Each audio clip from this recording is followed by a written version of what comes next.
Well, hello, my friends, and welcome back to CWK Live every Monday night at 7 o'clock p.m. Central Standard Time.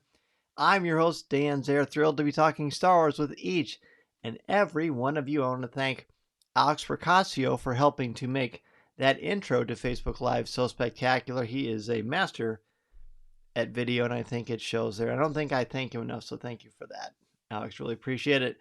Let's bring in our friends to the community. And CWK Live first, as always, is Minta. This is the way. It's CWK Day. Hello, Minta, and thank you for drawing attention to the local Comic-Con in your area on Twitter for me today. That was pretty fun. Interesting to see what happens with that. Jason, what is up? Hello, my friend. Good to see you. Mary, happy Monday to you. Good to see you. Happy Monday to me. I'm not going to click that. Liberty, hey. Good to have you on the show again, Liberty. And Jason says, love that intro. Thank you so much, Jason. Appreciate that. And Josh, good evening to you. Josh, I'm sure you're getting really excited for San Diego Comic-Con. Josh has a huge presence, and he always does some great panels at Comic-Con in San Diego naturally. So if you are there, be sure to go and see Josh and his amazing team. They do a great job. So kudos to you. All right, tonight's show. Oops. You already know about that.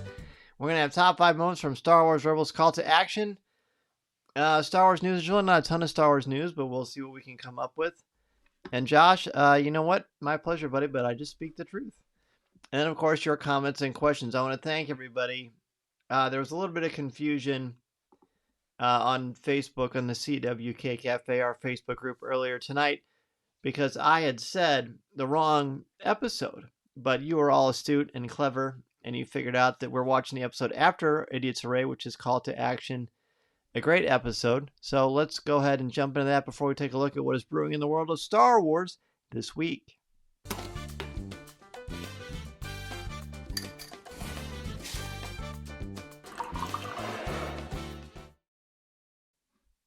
This week, what is brewing in Star Wars? I'll tell you what.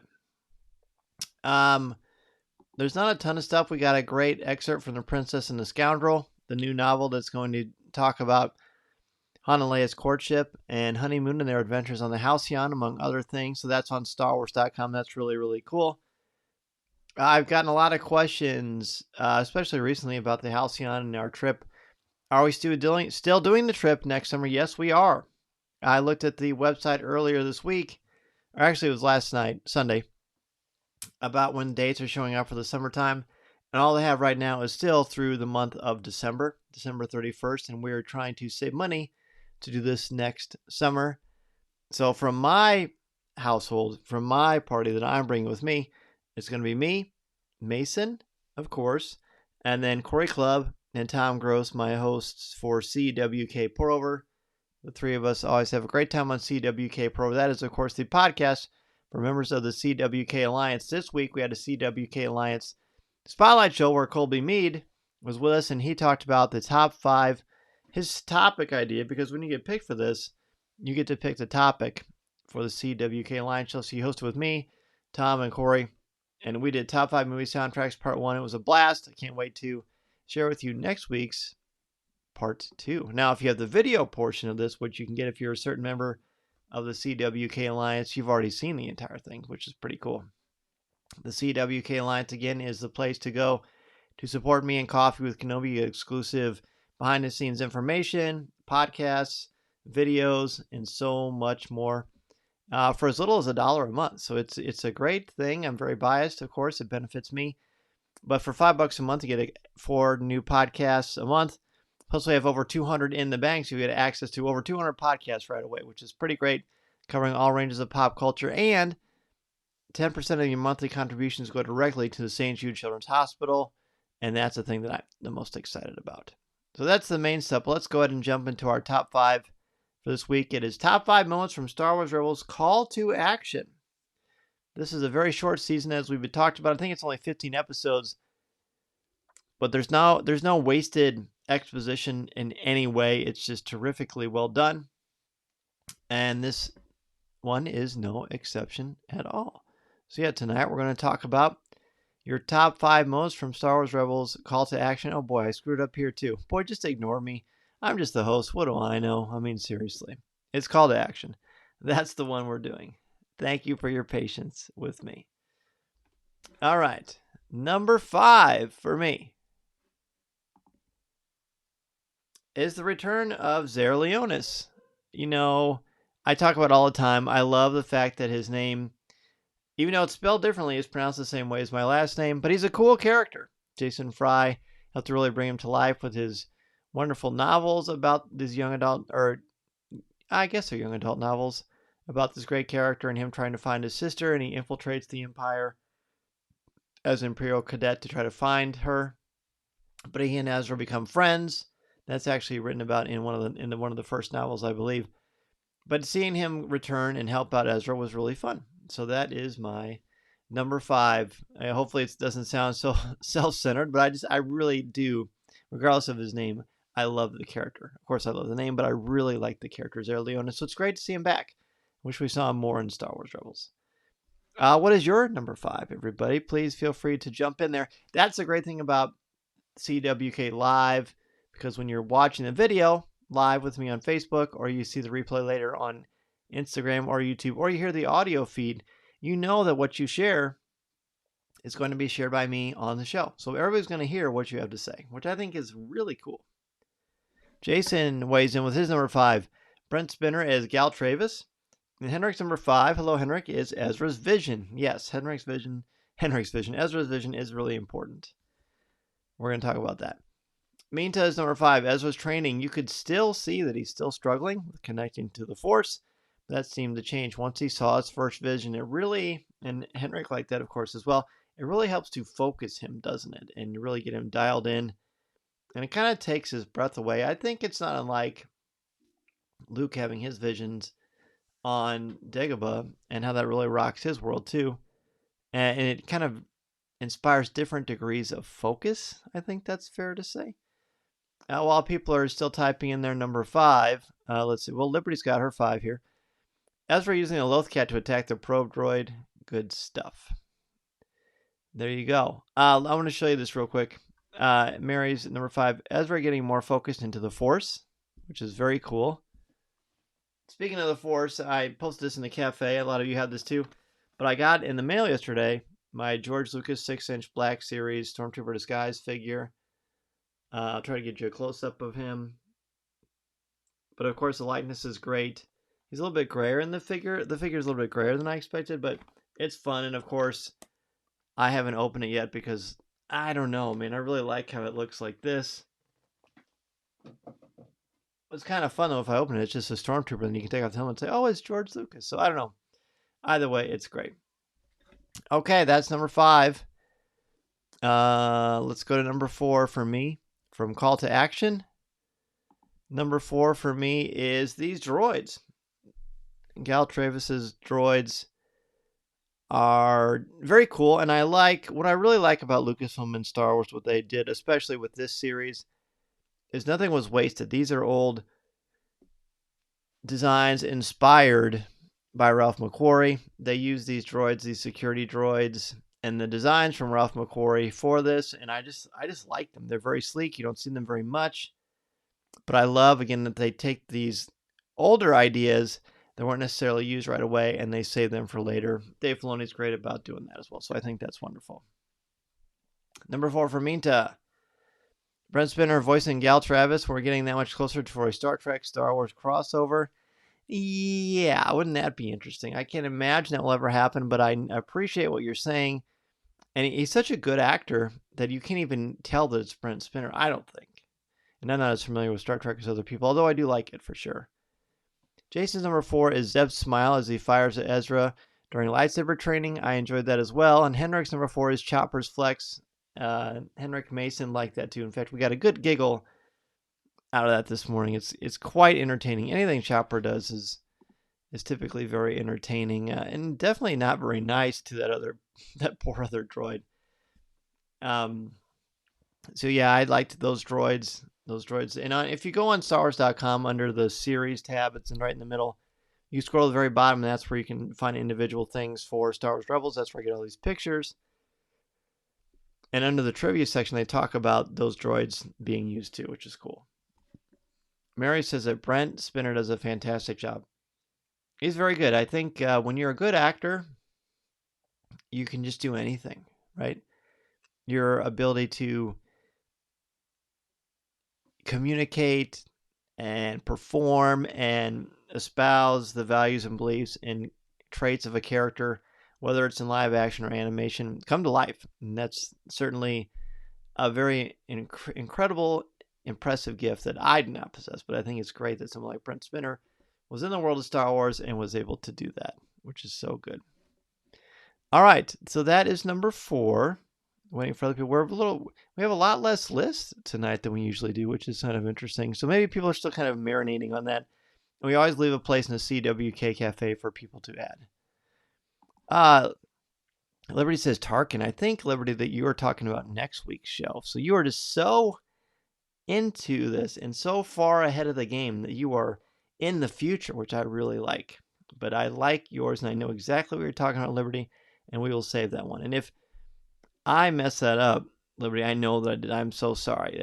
I said the wrong one last week, but I just looked up online. I'm like, oh, what comes up after Idiots Array? It's called to action. So that is my mistake. I apologize for that.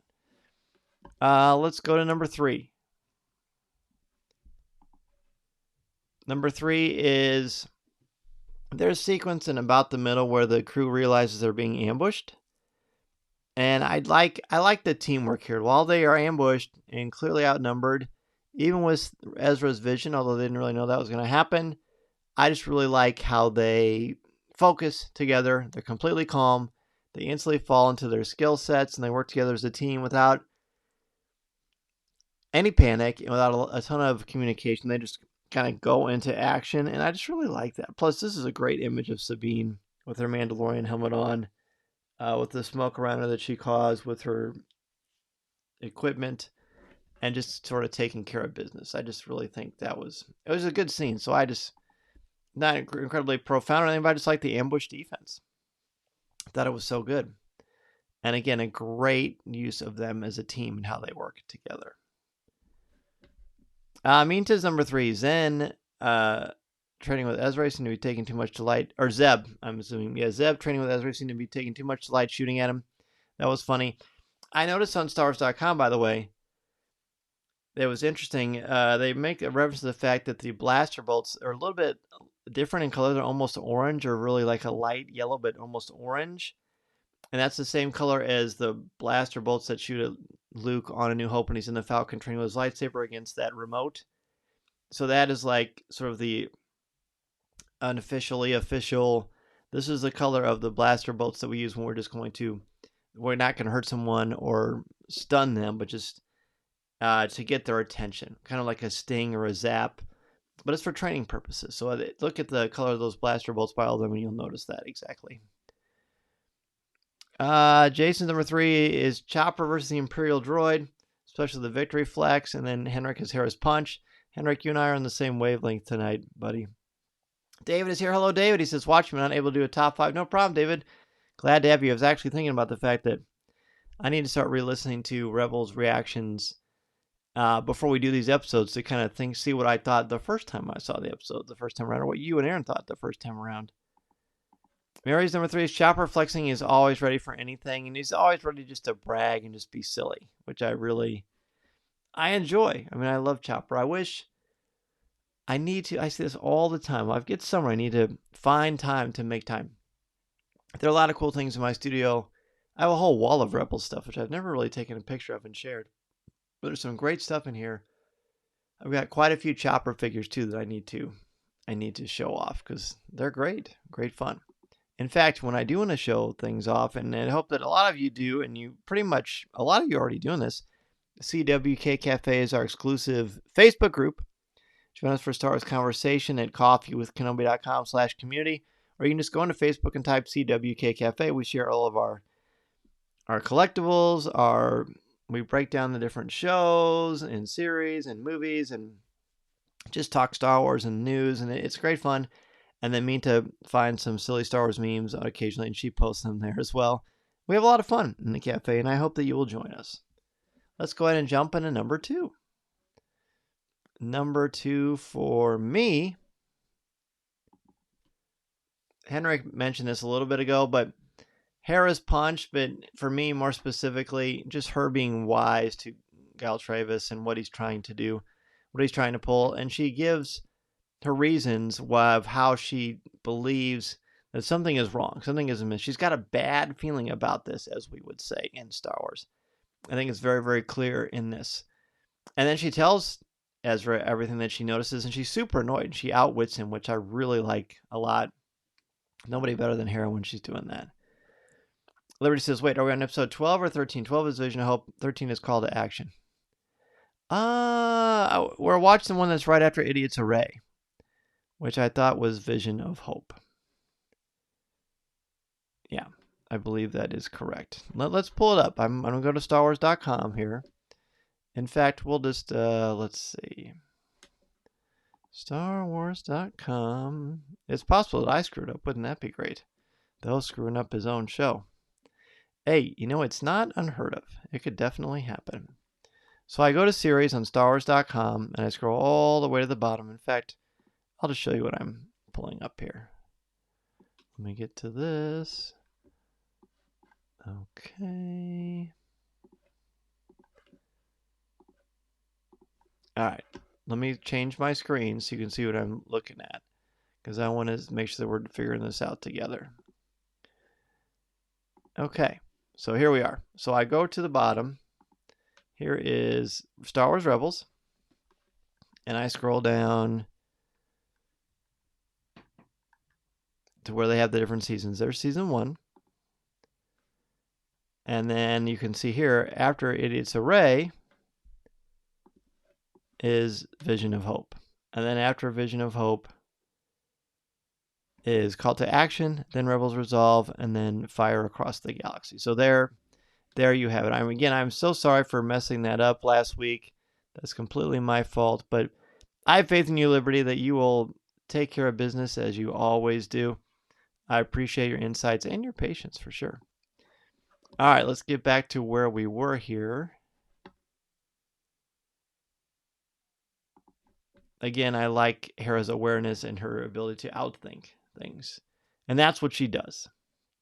Mean does number 2. Ezra's vision coming together, seeing his vision come full circle, clearly made him distraught, but Kanan assured him that not all visions are easy to distinguish, that he would eventually get the hang of it, which of course happens. 100% happens. All right, let's see what other people have. Mary says, Liberty, yep, I have the top 5 for the same show that you do. So see, I just, great minds think alike. We're going to go with that. I think that makes sense to me. Jason's number 2 is Kanan encouraging Ezra to stay focused on the present moment and not be distracted by other thoughts. Henrik's number 2 is Chopper almost getting cut by Kanan's lightsaber. Yeah, it was pretty quick when he was unsealing that little shaft that they were hiding down in. And Liberty says, yep, Vision Hope. So new list, I can do this. I had a feeling. Liberty says, Travis is kidnapped. We found out that he's working for the Empire. I so wanted him to be a good guy. I was so upset he was leading them into a trap. It was disappointing. I remember the first time I watched it, as Hera was kind of making these faces, I was like, wait, is something weird? Am I imagining things? Am I imagining that Hera seems suspicious too? Something just seems weird. And we were right. But it is time for number 1. So that means we need a drum roll. Number 1 from Vision of Hope for me, it's the beginning. It's the training. It's almost like you can guarantee if there's a training montage or sequence in Star Wars Rebels, I'm going to respond to that because I just like that entire idea, that entire concept of working together, of understanding the Force. It's just great fun. I love it. So that is what I like about it. I like the playfulness of the crew. Blasting at him, see there's those orangey / weird yellow bolts I was talking about.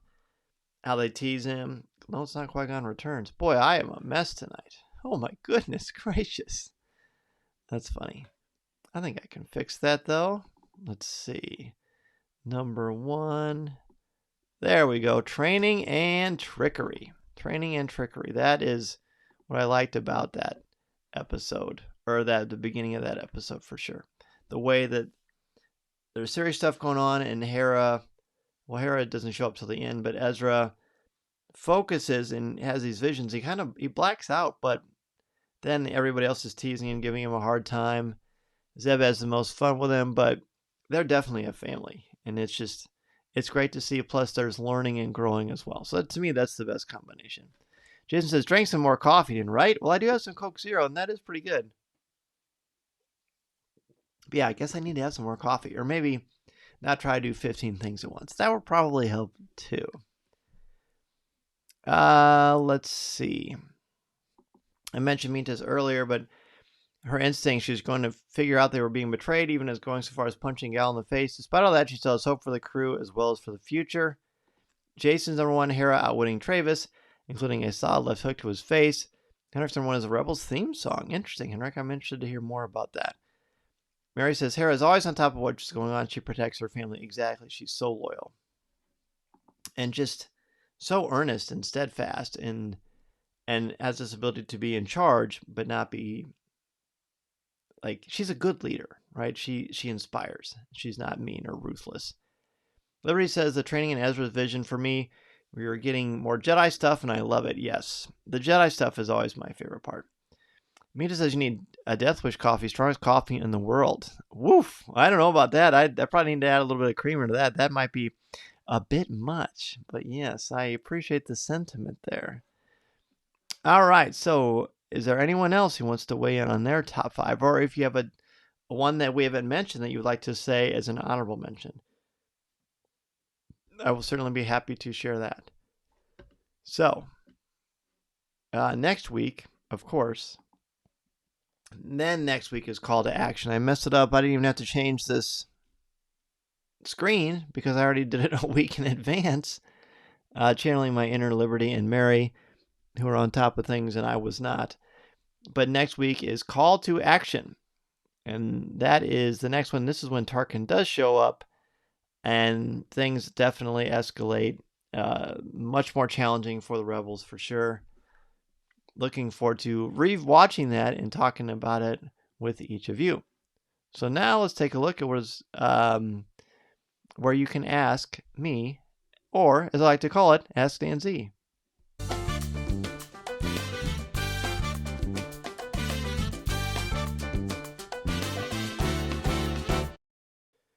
All right. Well, Liberty says we are all so busy these days, Dan. We understand. Yes, Death Wish Coffee will get you back on track. Well, thank you, Liberty. I appreciate that. And Mary says, Liberty and I are ready for next week for sure. That's right. Oh, Mary said the same thing. Look at that. You two are like sisters separated by birth or something. Very cool. So, yeah.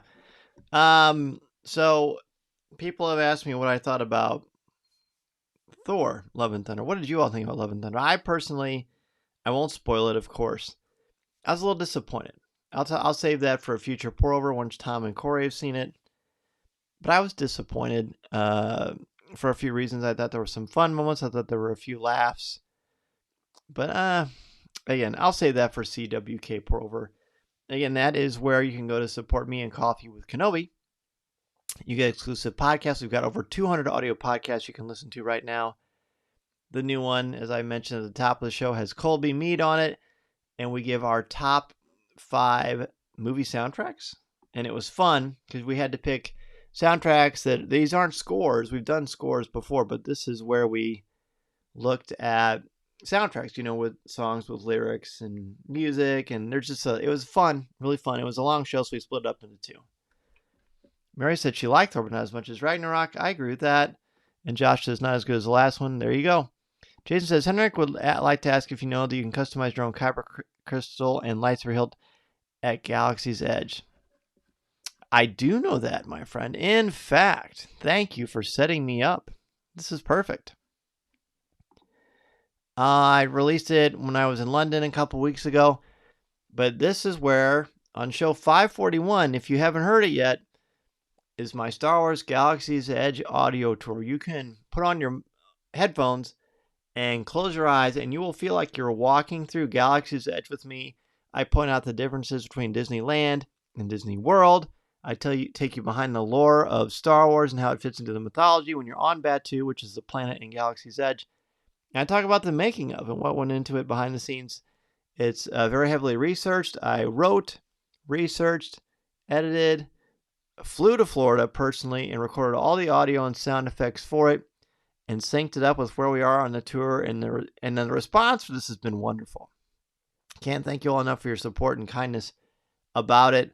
It was great fun, but actually I talk a lot about that, Henrik. It's about the lightsabers, building your own lightsaber, legacy lightsabers, Oga's Cantina, Rise of the Resistance, Millennium Falcon Smuggler's Run, the difference between green and blue milk, all different kinds. There's just so much there, and I highly recommend for you can either take the show and download it and listen to it while you're walking around Galaxy's Edge. I timed it out perfectly so that you can do so, or just enjoy it in the comforts of your own home, treadmill, on your commute, what have you. So there you go. That's my shameless plug, but really proud of this. Again, 11 months in the making, and I hope that everybody enjoys my Star Wars Galaxy's Edge audio tour. Minta says, I thought Thor was well done. I laughed and cried. Look forward to see Thor again in the future. Great. I'm glad that you enjoyed it. Liberty says, I think it's funny that Taika Waititi asked Natalie Portman if she wanted to star in a Star Wars movie, and then he's like, oh no, I forgot you were in the prequels. I thought that was funny too. I got a kick out of that. Jason says, we haven't been in Galaxy's Edge yet. Well, Jason, you will love it. You will love it. Hopefully you guys can join us next summer on the Halcyon, because one of the things you do on the Halcyon is you spend a day at Galaxy's Edge, which is great fun. But in the meantime, be sure to listen to that audio tour. It'll tell you everything you need to know about Galaxy's Edge. You know what to look for, what to expect, and how to properly plan for it. All right. Well, it's time to hit the outro. Thank you so much, everybody, for joining me tonight on CWK Live. Next week, I'll be much more prepared. We'll all be on the same page, much more coffee, so I'll be ready to chat with you about everything going on in the world of Star Wars. We'll be talking about the next episode of Star Wars Rebels, which is going to be Call to Action, where Tarkin shows up and things get crazy. But exciting, of course. Josh, take care, my friend. Good luck with your San Diego Comic-Con prep. Mary, thank you so much for joining me. Have a great week. Larry says it's so great. It is a great episode. Very intense, but a lot of fun. Mary, Arminta, may the Force be with you, my friend. For sure. Appreciate interacting with all of you on social media. Next week, be sure to bring a friend. Let everybody know about what's going on CWK Live so we can have people join us. Tag that you're listening. Share it on Facebook, Twitter, or Instagram. Everything you do makes a big difference. It helps to grow this amazing community. I get a lot of great comments all the time about the Star Wars community that we have, that I'm so fortunate to be a part of. It's because of all of you. Because your positivity, your kindness, your knowledge, and your passion for this amazing saga, this galaxy far, far away. And with all of you, it helps make the galaxy feel a little bit closer. I appreciate that. I appreciate all of you. Thank you, as always, for joining me and all of us on CWK Live. Jason says, great to be with you all tonight. May the Force be with you. Thank you, my friend. And Liberty says, nice to spend some confusing but wonderful time with you all. Absolutely. May the Force be with you. Thanks so much, everybody. Have a great week. We will see you next time. Bye-bye.